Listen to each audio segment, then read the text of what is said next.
seguimos con el programa, y además vamos muy bien de tiempo, con lo cual nos da tiempo, podremos hacer también luego algunas preguntas a don Ricardo García García, que es licenciado en Derecho y doctor del año 1999, profesor titular de la Universidad de Cantabria y de la Universidad Autónoma de Madrid, y además acreditado como catedrático en el año 2011. Es profesor en el INAP, que es el Instituto Nacional de Administraciones Públicas, y en el Instituto Superior de Derecho y Empresa, y en el Instituto también de Salud Carlos III. Igualmente ha desempeñado el cargo público de subdelegado del Gobierno de Madrid desde el año 2008 hasta el año 2012. Durante casi 4 años ha sido vocal de la Comisión de Garantías de la Videovigilancia de Emergencias del 112 de la Comunidad de Madrid, del Comité Asesor del Plan de Autoprotección ante Emergencias, del Aeropuerto de Barajas y del Canal de Isabel II en Madrid. Ha sido también subdirector general de Relaciones con las Confesiones Religiosas en el Ministerio de Justicia y es presidente de la Comisión Asesora de la Libertad Religiosa y secretario de la Fundación Pública Pluralismo y Convivencia del Ministerio de Justicia. En la actualidad es subsecretario de la Consellería de Justicia y Administración Pública de la Generalitat de Valencia. Pues muchísimas gracias y bienvenido a la Fundación Universitaria Española. Bueno, muchísimas gracias, doña Cristina, por su presentación, por tan amable presentación. Todas esas cosas lo que hacen referencia es a la edad, que uno va cumpliendo capítulos desde aquella primera oposición que aprobé en Cantabria, que escuchando a mi compañero me acordaba de todas las referencias que hacía hace ya muchos años. Es verdad que ya soy catedrático en la Universidad Autónoma de Madrid hace algunos años y ahora estoy en una aventura, bueno, pues de gestión pública en la Generalitat Valenciana, pero me van a permitir que antes de entrar en el tema que me toca exponerles, que lo voy a hacer sin ninguna presentación, aunque la tengo hecha, que se colgará luego después para que la puedan ver. Pero creo que voy a poder captar su atención y creo que voy a poder explicarles todo lo que quería desde este micrófono sin necesidad de PowerPoint, como si nos remontáramos algunos años atrás. Me van a permitir que antes de empezar yo tengo que agradecer. Y tengo que agradecer a, bueno, pues en este caso a los directores de este congreso, a don José Luis, a doña Cristina y, cómo no, a mi querido Juan María Díaz, con quien me vuelvo a reencontrar años después de mi etapa en la Universidad Católica de Valencia. Pero es que estoy en la Fundación Universitaria Española y aunque ustedes no lo saben, les tengo que confesar que esta ha sido mi casa. Yo he organizado aquí hace muchos años jornadas como estas y publicaciones donde en aquella colección que había de tesis de sobresaliente cum laude, algunas de mis discípulos han publicado tesis doctorales en esta casa. Con lo cual, para mí es un honor hablar desde este micrófono y en esta casa. Con lo cual, si ven ustedes que en algún momento me tiembla la voz, no será porque dude sobre lo que les voy a contar, sino que será de emoción de estar en este escudo que tengo detrás y lo que significa esta Fundación Universitaria Española para la historia de la ciencia en España. Por eso mismo me van a permitir que agradezca a su presidenta, doña Lidia Jiménez González, al vicepresidente, don Juan Álvarez Morales, a su secretario, don Javier Huerta, y al patrono administrador, don Francisco de Asís Timerman, así como otros miembros del patronato, Amancio Lavandeira, don Alfonso Rodríguez y Gutiérrez, pero me van a permitir una pequeña licencia para 2 de sus patronos. Uno le tengo sentado a mi mano derecha, que le voy a dejar para el final, pero otro es don Antonio Fernández de Buján. Don Antonio Fernández de Buján es catedrático de Derecho Romano en la Universidad Autónoma de Madrid desde que yo era penene. Ha sido siempre una figura que yo he tenido en el horizonte como ejemplo en mi actividad universitaria. Estuvo en mi tribunal de cátedra en la Universidad Autónoma de Madrid hace algunos años y por ello me van a permitir que me extienda. Me faltan 1 minuto para ya empezarles a hablar de la Dana, pero no quería dejar pasar esta opinión. La segunda persona y también patrono de esta casa es don José Luis. Don José Luis es un regalo de Dios que a mí me dieron hace algunos años en la Universidad Católica de Valencia. Le considero como si fuera mi propio hermano y solo puedo decir cosas muy buenas de él. Me ha ayudado, me ha querido y bueno, pues lo único que puedo decir es que espero que con la ponencia que les voy a impartir, justificar la presencia en este foro más allá de la amistad que, como ven ustedes, declaro de manera manifiesta. No hay otra forma de empezar a hablar de la Dana cuando es una causa que está judicializada en el juzgado de Catarroja, en nuestra Comunidad Valenciana, por parte del subsecretario, que declarándome en este caso culpable de la amistad que me une con su organizador. Bueno, dicho todo lo anterior, a mí me toca ser original y contarles cosas que no se hayan dicho de, para mí, la mayor catástrofe natural que hemos tenido en España en la historia moderna. ¿Y cómo voy a ser original? Cuando llevamos un año abriendo telediarios, viendo miles de vídeos, fotografías, cada día nos despertamos con una noticia más, parece que todo se ha dicho de la Dana y parece que estamos ante un enjambre de avispas donde unas entran, otras salen, las abejas también llegan y parece que hay abejas que cuentan una cosa y otras otra y el ruido mediático ha dado lugar directamente al dolor de las víctimas y aquellas personas que han perdido todo. Y yo les podría contar cómo desde mi puesto de subsecretario tuvimos que tramitar las ayudas para las personas que han perdido todo de primera necesidad, que se llamaron, que eran 6.000 euros lineales de ayuda, donde teníamos que dar las ayudas rápido y habían perdido hasta el propio carnet de identidad. Miren ustedes la paradoja, habían perdido hasta la propia identidad para identificarse ante la administración. Bueno, voy a intentar ser original. Ya les advierto que no sé si lo voy a conseguir, pero desde luego el intento lo voy a efectuar. ¿Y cómo lo voy a hacer? Bueno, pues a través de una versión y de una visión universitaria de este asunto. Voy a intentar acercarme a esta materia desde una metodología que permita dar a conocer todas las situaciones jurídicas y operativas de este aspecto sin entrar en ese fango, palabra que está tan de moda, político, donde ha sido capaz hasta de conseguir la dimisión de un presidente de una comunidad autónoma, incluso con escraches a su propia madre e hijos, que quiero denunciar públicamente en este foro.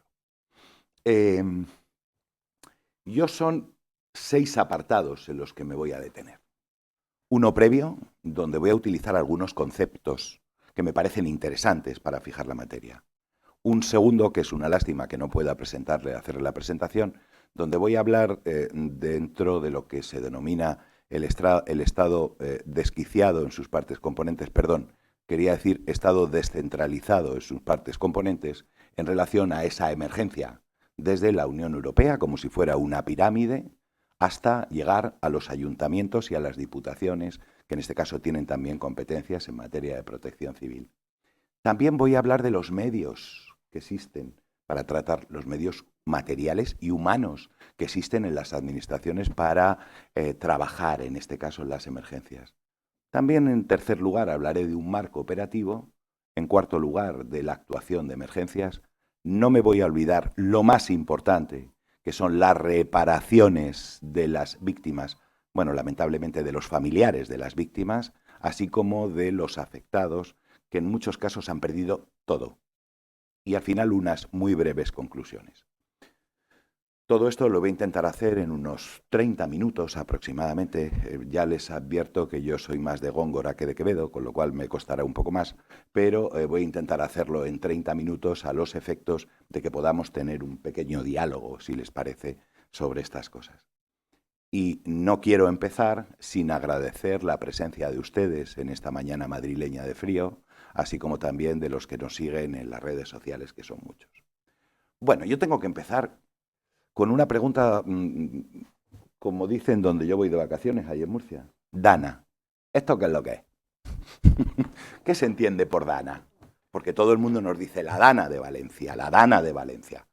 La Dana, según nuestros colegas climatólogos, creo que lo digo bien, es una depresión aislada en niveles altos. Esto es como si fuera un globo de aire que se desgaja de la atmósfera y nos deja una gran depresión climática. Bien, superficie afectada por la Dana. Como han visto la magnífica presentación de mi colega que me ha precedido en el uso de la palabra, estaba todo Valencia inundado. Bueno, imagínense ustedes, estamos en Madrid, lo que significa la manzana del Santiago Bernabéu. Saben ustedes que es el segundo monumento más visitado de todo Madrid, ¿eh? El primero es el Museo del Prado. Bueno, pues eso 150.000 veces. Es importante tener en cuenta las magnitudes. 150.000 veces la manzana del Santiago Bernabéu. Dicho de otra manera, toda la superficie de las Islas Baleares. O sea, en lo que hay que actuar es como si todas las Islas Baleares de repente han sido afectadas. Por darles un dato, solo las pistas forestales dañadas por la Dana que teníamos que tener en marcha y que han estado en marcha este verano para la campaña de incendios que, como saben ustedes, también ha asolado España, aunque en la Comunidad Valenciana hemos tenido más suerte y tocamos madera que así sea. La distancia de las superficies de los caminos forestales es como si fuéramos de aquí a Varsovia. Creo que es importante dar estos datos para centrar la magnitud. Cuando hablamos de CECOPI, ¿eso qué es lo que es? Eso es un centro de coordinación operativo integrado, donde todos los agentes que van a trabajar en la emergencia convergen para dar su opinión leal. Y como diría el Código Civil, como si fuera un buen padre de familia, cosa que no siempre ocurre. Cuando hablan ustedes o leen ustedes PMA, no es ninguna marca de leche. Lo que hace referencia al PMA es un puesto de mando avanzado. Es decir, que en algunos de los 85 municipios que se veían con esa mancha de agua, lo que teníamos es como una especie de oficina donde hay representantes de ese CECOPI que van captando información para después derivar a la emergencia. AEMET hace predicciones y según su página web señala, todo esto tienen enlaces en la presentación para entrar, para poder ampliar la información que les estoy dando. Les pido que tengan fe, pero al lado de mi José Luis esto es fácil, ¿eh? Bueno, deben interpretarse como la tendencia más probable de la evolución meteorológica. Dicen que se generan de forma automática mediante el tratamiento estadístico de los resultados de modelos numéricos de predicción, lo que puede dar lugar a diferencias con otras predicciones realizadas por la agencia, que son elaboradas por predictores que interpretan y adecúan los resultados de los modelos. Les voy a poner un ejemplo. Posibles nevadas en Madrid entre 800 y 100 metros. Esto es un ejemplo de Protección Civil de hace algunos años. Y dice, en la Sierra de Madrid se esperan acumulaciones de 10 centímetros por encima de los 1.100-1.200 metros. Por encima de los 1.300 metros, es probable que puntualmente en Somosierra se acumulen hasta 15 centímetros. Y dice, entre 800 y 1.100 metros son previsibles acumulaciones en torno a 5 centímetros de nieve. Acabemos. 800 metros, 5 centímetros de nieve en la Puerta de Alcalá, en Madrid. Con estas predicciones, ¿qué hacemos? ¿Qué hace un gestor público? Como si fuera un examen para nuestros alumnos de la universidad. A. Se corta el paso a Madrid. B. No se permite ningún tipo de actividad en Madrid. C. Solo aquella esencial. ¿Qué se entiende por esencial? ¿Este congreso es esencial? ¿O permitimos que se desarrolle la vida normal con avisos a la población a los efectos de que utilicen el transporte público? Cosa que no se hace. Porque precisamente cuando se dio esta alerta, había atascos generalizados en Madrid, dándose avisos a la población. Continúo con este capítulo de introducción de conceptos. Confederación Hidrográfica del Júcar. Todos sabemos lo que es el río Júcar. Pero es que el artículo 149 de la Constitución establece la competencia exclusiva en legislación, ordenación y concesión de recursos y aprovechamientos hidráulicos cuando las aguas discurran por más de una comunidad autónoma. Y para el desempeño de sus funciones establece, entre otras, los siguientes cometidos. La realización de aforos, estudios de hidrología, información sobre crecidas y control de la calidad de las aguas, el estudio, proyecto, ejecución, conservación y explotación y mejora de las obras incluidas en sus propios planes, así como de aquellas otras que pudieran encomendárselas. Continúo con este capítulo de conceptos previos, con uno que ya viene desde el derecho romano, que es esto de fuerza mayor. ¿Qué se entiende por fuerza mayor? Hace referencia a un suceso, a un evento imprevisto, imprevisible e inevitable, que impide el cumplimiento de una obligación y exime de responsabilidad a las partes. Tengan ustedes en cuenta que le estoy hablando del concepto civil. Se caracteriza por ser extraordinario y ajeno a la voluntad, y el ejemplo clásico son desastres naturales y, según la Real Academia, habla de terremotos, huracanes o actos de autoridad o guerras. Tenía aquí un dibujo bastante peor que el que ha traído el compañero, que hacía referencia a un dibujo que venía en el periódico El Mundo, que van a poder ver en la presentación, donde aparecían esos 85 municipios afectados por la crecida. Bueno, la primera buena señal es que hasta ahora creo que no les he dormido a ninguno de ustedes. Y ahora paso, dentro de la metodología universitaria que debe caracterizar a cualquier buen ponente, a hablarles de algo que tiene que ver con el marco jurídico aplicable. Intentaba hacer la broma sin ninguna gracia de Estado desquiciado en sus partes componentes para dar aquella definición de un gran constitucionalista en nuestro país que definía el Estado español como un Estado descentralizado en sus partes componentes. Yo a mis alumnos se lo explico esto con el pódium olímpico, que la medalla de oro sería para el Estado español, la medalla de plata para las autonomías y la medalla de bronce sería para ayuntamientos y, como en Valencia, también diputaciones. De forma que es muy gráfico el ejemplo, donde vamos a entender que en esa competición que han corrido los atletas hay 3 niveles. Todos participan, pero de alguna manera el reconocimiento de los atletas es un poco diferente. Bien, aquí en esa medalla de oro vamos a meter a la Unión Europea, porque como saben ustedes, formamos parte de un fenómeno global en el derecho y el derecho comunitario forma parte de nuestro derecho y de nuestro ordenamiento jurídico. Y es que a nivel europeo tenemos organismos también para velar por la seguridad civil, es decir, la protección civil en Europa, y se nos olvida. Tenemos el Centro de Coordinación de Respuesta a las Emergencias. Todo esto tienen enlaces en esa presentación que les pido que tengan confianza porque la tengo hecha aunque no la vean.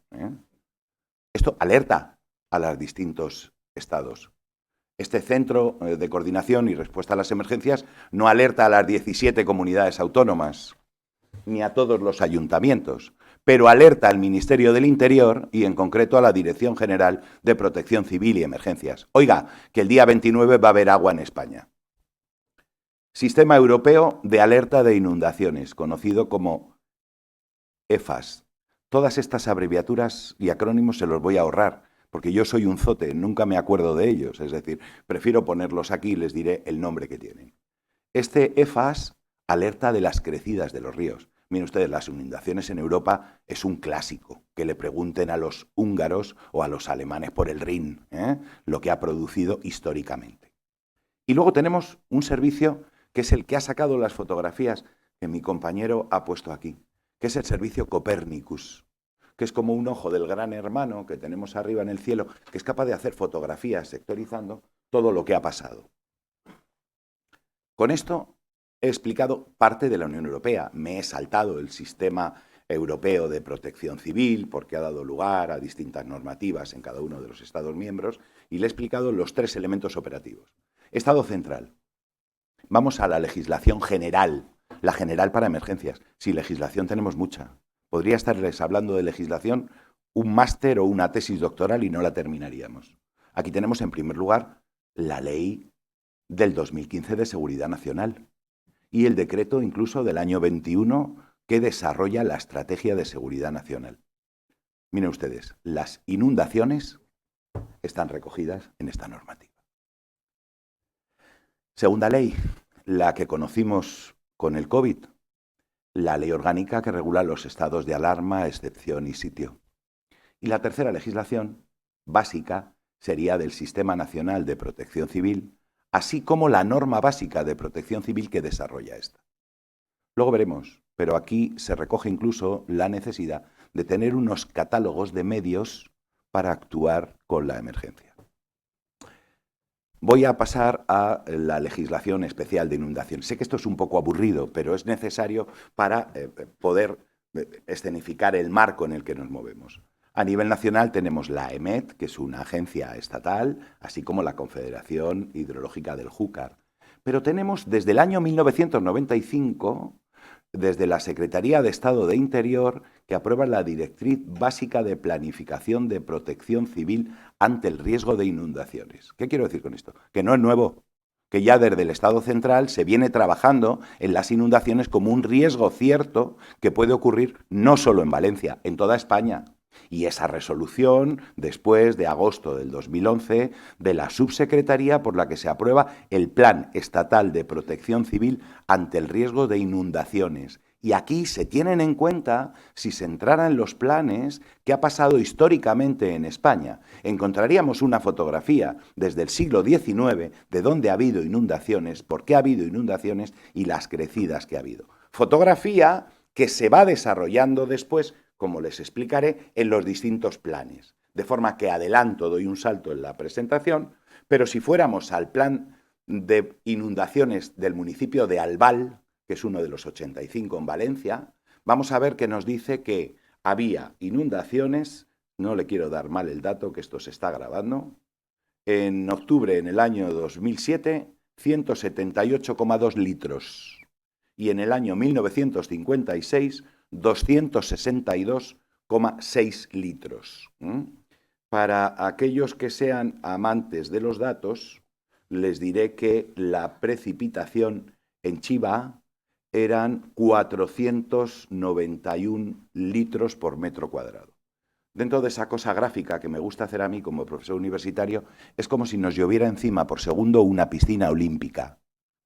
¿Y cómo calculamos una piscina olímpica? Todos hemos ido en coche y hemos adelantado a un tráiler de estos en la carretera. Pues pongan ustedes 6 tráilers juntos y ese es el agua que caía por segundo en Chiva con ocasión de la Dana.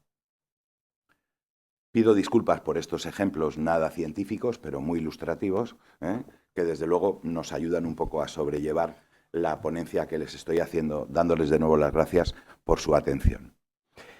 Continuando con todo esto, la revisión de los planes hidrológicos de las demarcaciones hidrográficas se ha hecho en el año 2023, el 24 de enero.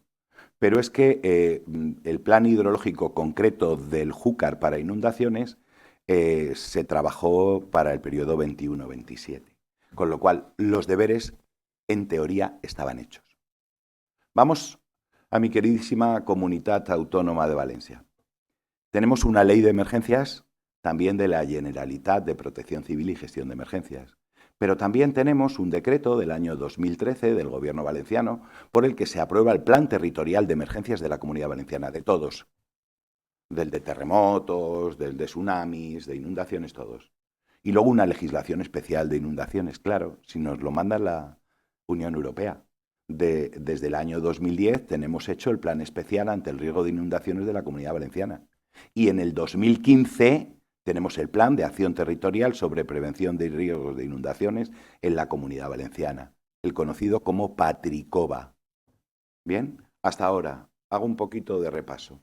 Medalla de oro, Estado lo tenemos, medalla de plata, ya se lo he contado, y ahora voy a contarle la de bronce de los ayuntamientos y diputaciones. Bueno, tenemos como normativa general la Ley de Bases de Régimen Local y el texto refundido en materia de régimen local.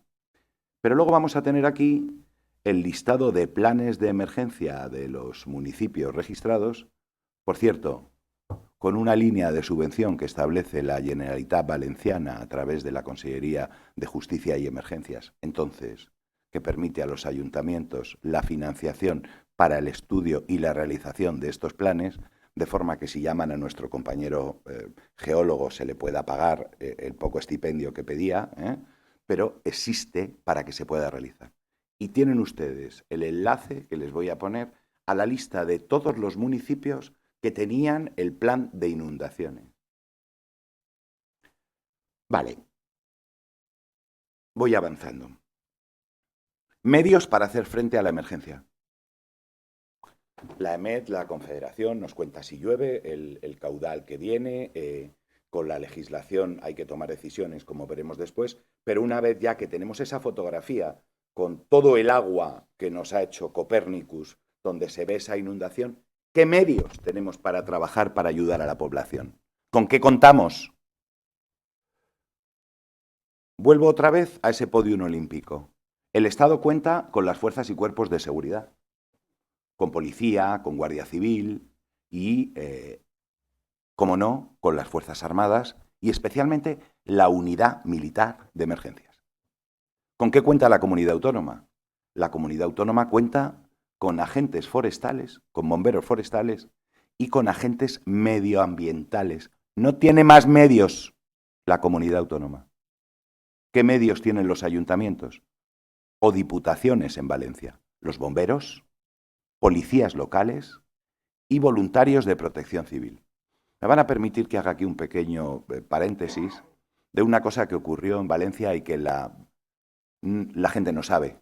No sabe porque no ha sido portada de informativos ni ha entrado en las tertulias, pero las policías locales de cada ayuntamiento no pueden salir de sus ayuntamientos.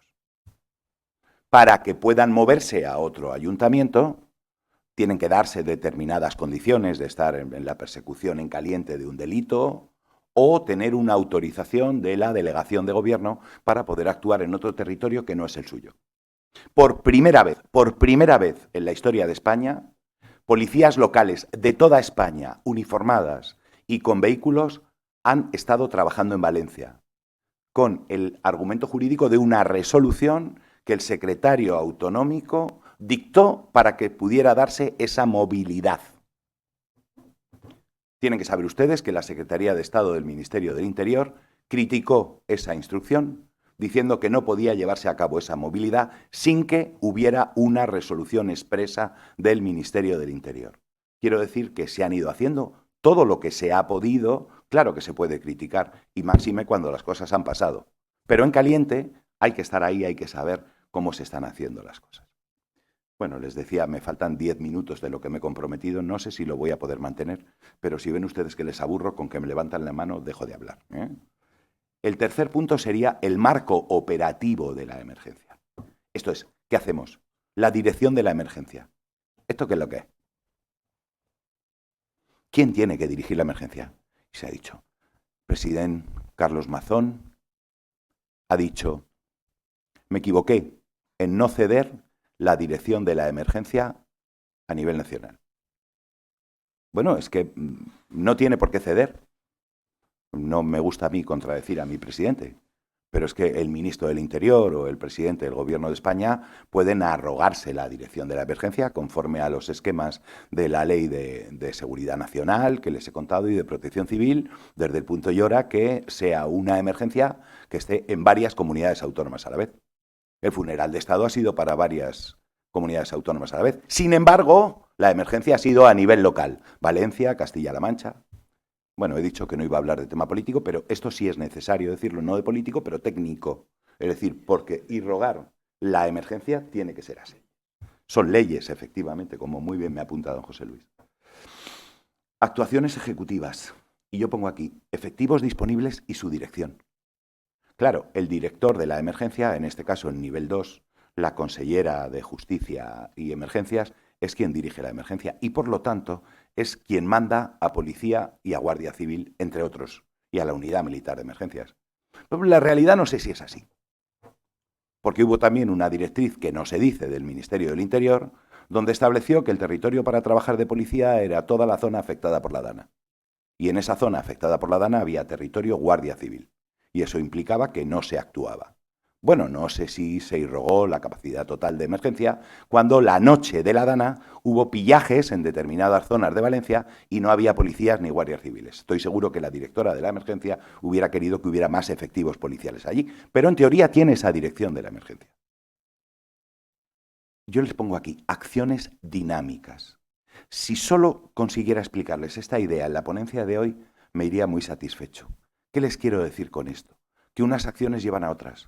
Las víctimas se quejaban amargamente y con razón de que en las primeras 48 horas no fue nadie. Pero miren ustedes, es que no se podía llegar. Es que lo primero que había que hacer era eliminar los coches que no permitían la circulación. Bueno, en primer lugar el agua, porque había zonas que estaban inundadas. Pero cuando eliminábamos los coches, lo segundo que hubo que eliminar fueron los enseres. Porque la gente, los enseres mojados de sus casas, los bajó a la calle. Y entonces los enseres eliminaban otra vez la movilidad. Ya no de los servicios de urgencias y emergencias, si tenía que llegar una ambulancia. No, cualquier servicio normal. Mantenimiento del orden público, pongo aquí, y especialmente seguridad y salud pública.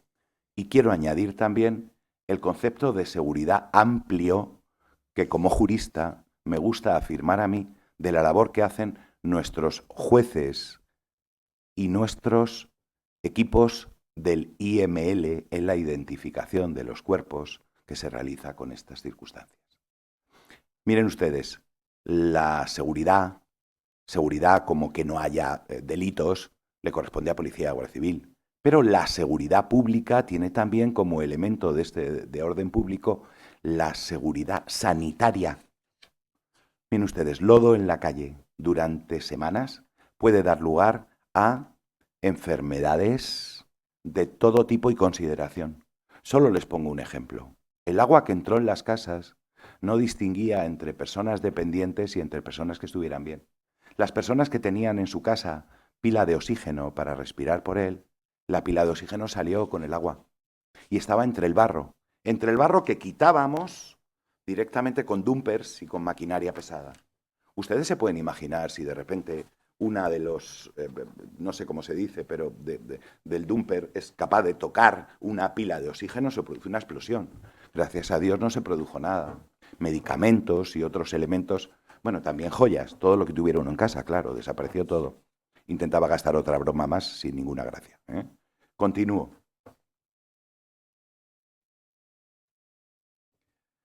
La actuación ante la emergencia estaría en el cuarto de los 6 puntos que va a durar mi presentación.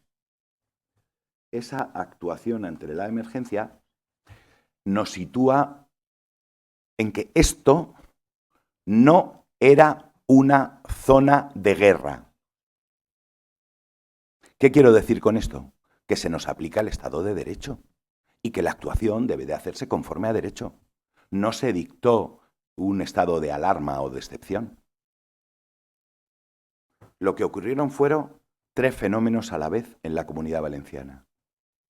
Un tsunami de dentro hacia afuera,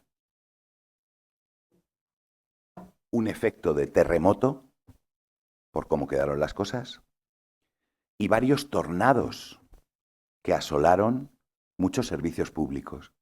Se podían ver torres de la luz como si fueran de alambre retorcidas, producto de esos tornados, con la eliminación de las posibilidades de comunicación telefónica, en muchos casos con la caída de la red. Es que no entendía, una amiga mía médico venía de la zona de Utiel para acá, dice que en donde estaba ella no llovía, pero que de momento su coche se subió para arriba, un tornado. Claro. Y luego dice, bueno, ya que moría en ese momento, o sea, que efectivamente, esto sí que es original, porque el que se dieran tres dimensiones diferentes, ¿no? Claro. Claro, eso es muy interesante. Claro, es que no solo fue una para dana. entender. Claro, es que fueron varios fenómenos a la vez y en conjunto, que cada uno hacía una labor y todos hacía mal.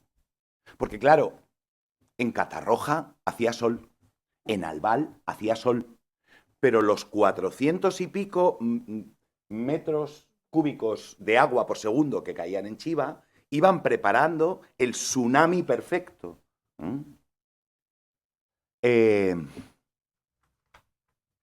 Ahora bien, aunque no se dictó, no se declaró el estado de alarma o excepción, es verdad que se limitaron derechos. Y se limitaron derechos, entre otros el de movilidad.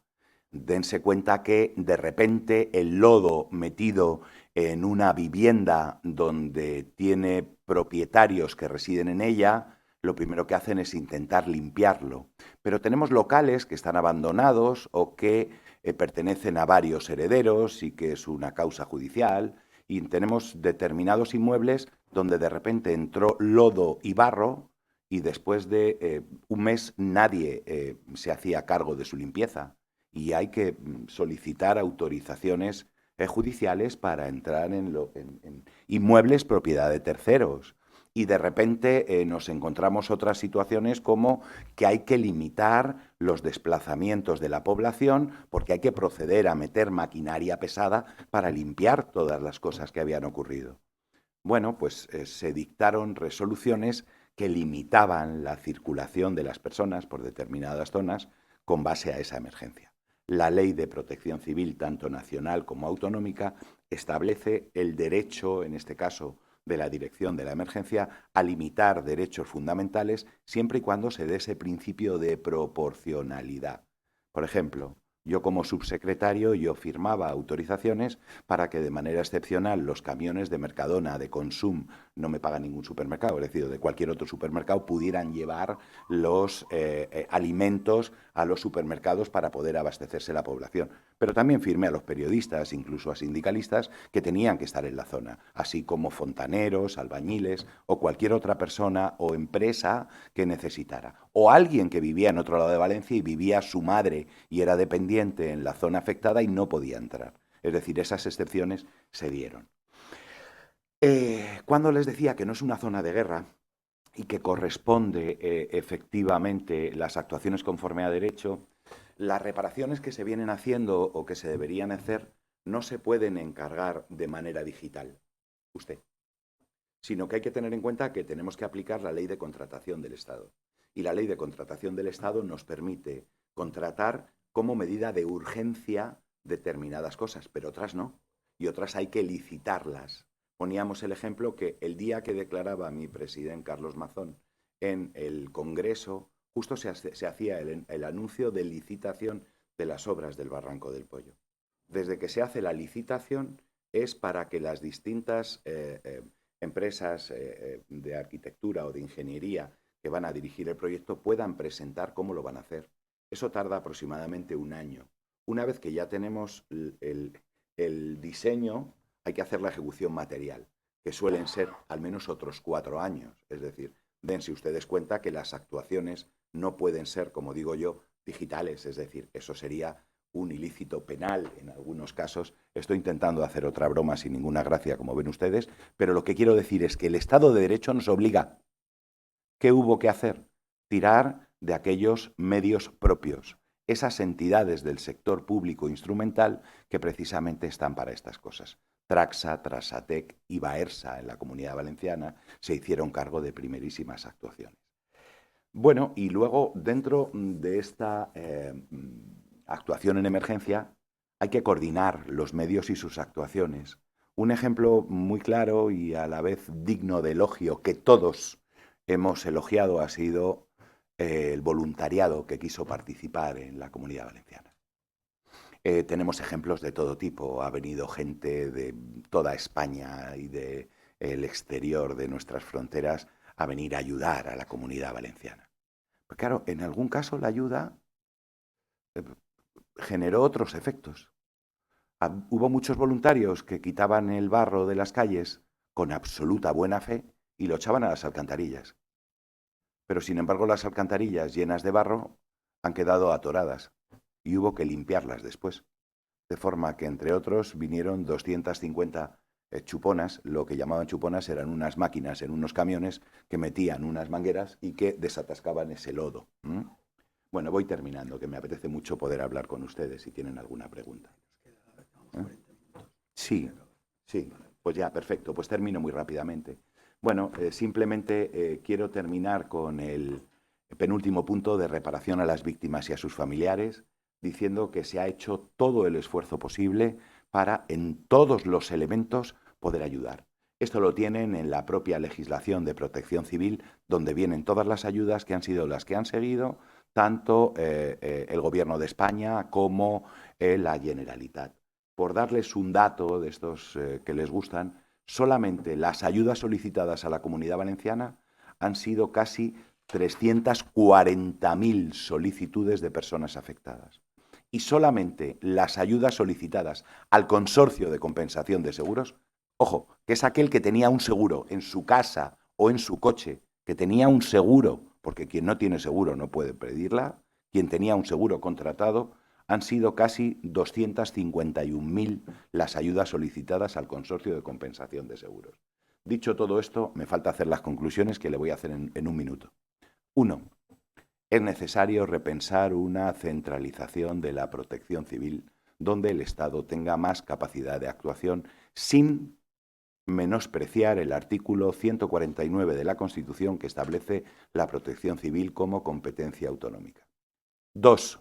Este Estado descentralizado en sus partes componentes, me equivoco siempre, este Estado descentralizado en sus partes componentes debe ser revisado en algunas materias cuando está en peligro la vida y la salud pública de la ciudadanía.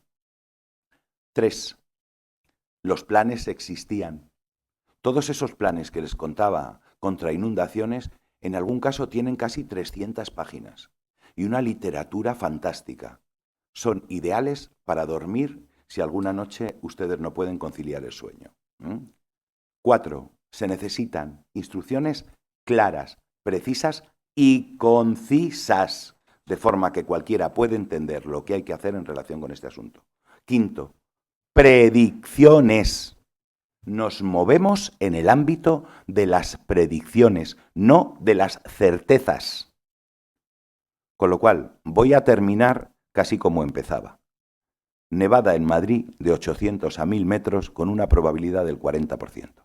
Juzguen ustedes la decisión que habría que tomar. Muchas gracias por su atención.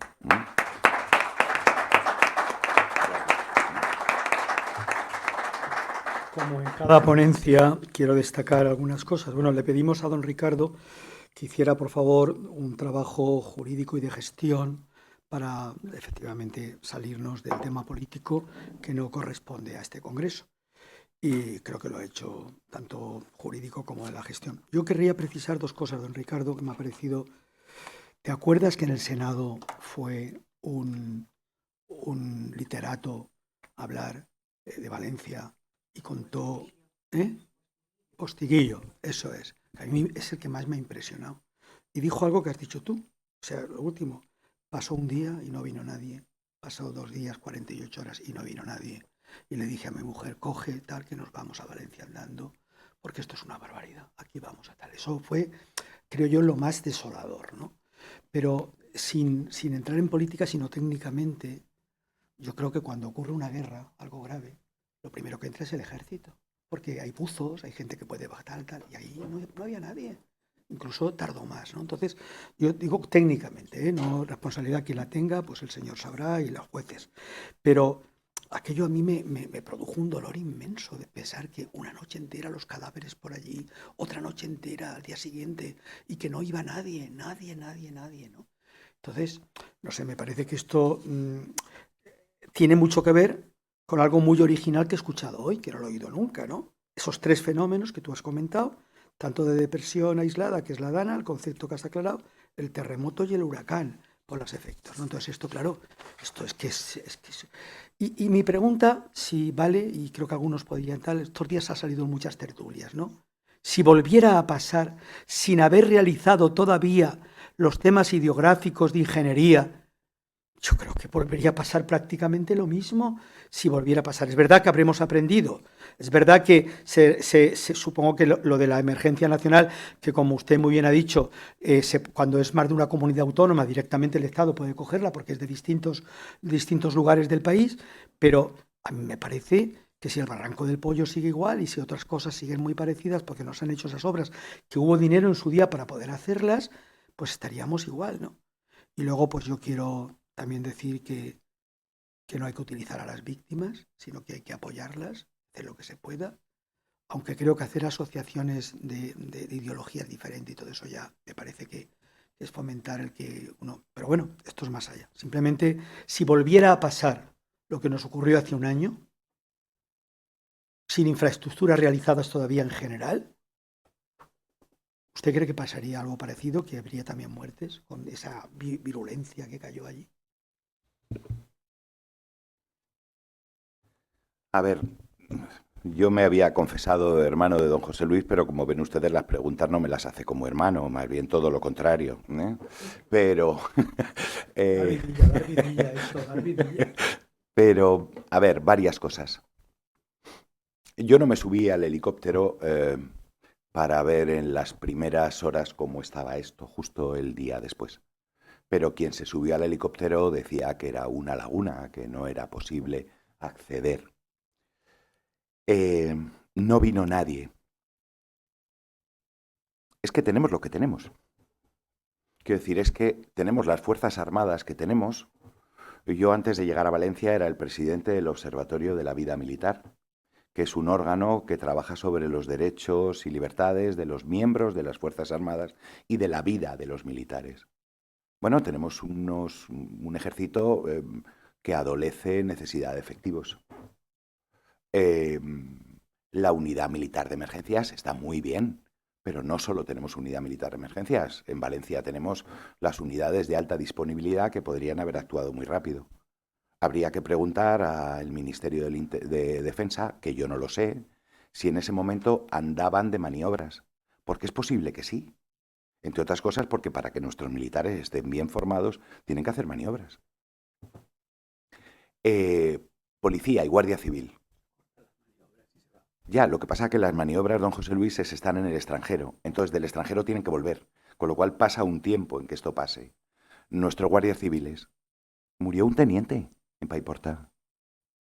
Los guardias civiles fueron también afectados. Son guardias civiles, pero son personas. Con lo cual, tienen que volver a llegar y tienen que venir de otros sitios.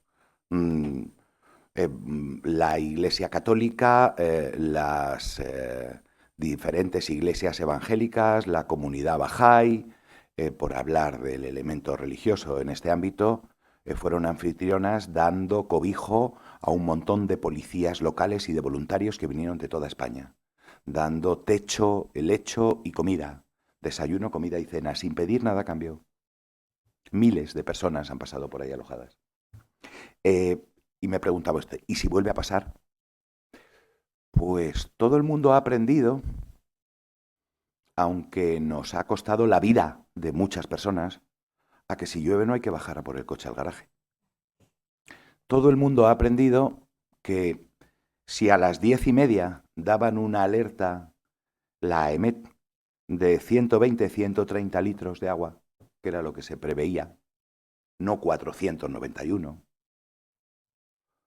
Ahora, con 60 litros, tenemos nivel rojo de emergencias, que la gente se queda en casa, se suspenden los colegios, se suspende la universidad. 60, 100 litros en la Comunidad Valenciana se espera que pueda darse entre 13 o 15 ocasiones al año.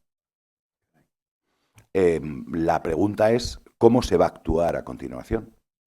Quiero decir, porque ¿pasaría lo mismo? Pues yo me atrevería a decir, en mi condición de investigador universitario, que en los próximos 30, 40 años no. Porque la gente es consciente de la emergencia. Pero es que la gota fría en Valencia era una realidad. Que cuando llovían 100 litros, don José Luis, la gente bajaba a retirar el coche del garaje para que no se inundara. Es que paseamos por Oropesa del Mar, que no se ha visto dañada con la Dana, y debajo de un puente pone zona inundable, de forma que cualquiera lo ve. Si nos vamos a Alfafar, al centro comercial, y pasamos por debajo de la autovía, pone zona inundable. Y no se inunda con 491 litros, se inunda con 40 litros que caiga de agua. Porque el nivel freático, yo cuando estaba escuchando, que me ha encantado la ponencia anterior, me acordaba de haber subido a la Sierra Calderona y mirar desde la Sierra Calderona la Comunidad Valenciana. Los distintos matices de colores de los materiales se ven. Pero es que si estudias la historia de la Comunidad Valenciana, los pueblos que habitaban hace cientos de años en la Comunidad Valenciana no estaban en la playa, estaban en la montaña. ¿Por qué? Para evitar eso. ¿Alguna pregunta más? Que después vamos al café, ¿eh? ¿Alguna pregunta más? Pues si no la hay, comentaros que después del café tenemos a uno de los grandes científicos, el doctor José María Benllo Baviera, este hombre camina hacia algún Nobel en algún momento y nos va a hablar del gran terremoto de Lisboa como si fuera el caso de Harvard. Allá va a acabar en una cosa concreta. Y otro tema casi de caso de Harvard será don Joan Aguilar Chavero, porque nos va a hablar de la hermenéutica de todo esto. Cómo explicar a jóvenes, a niños, el sentido de las grandes catástrofes.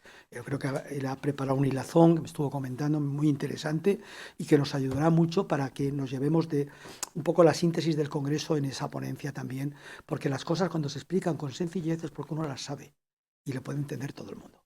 Un aplauso a don Ricardo y vamos al café y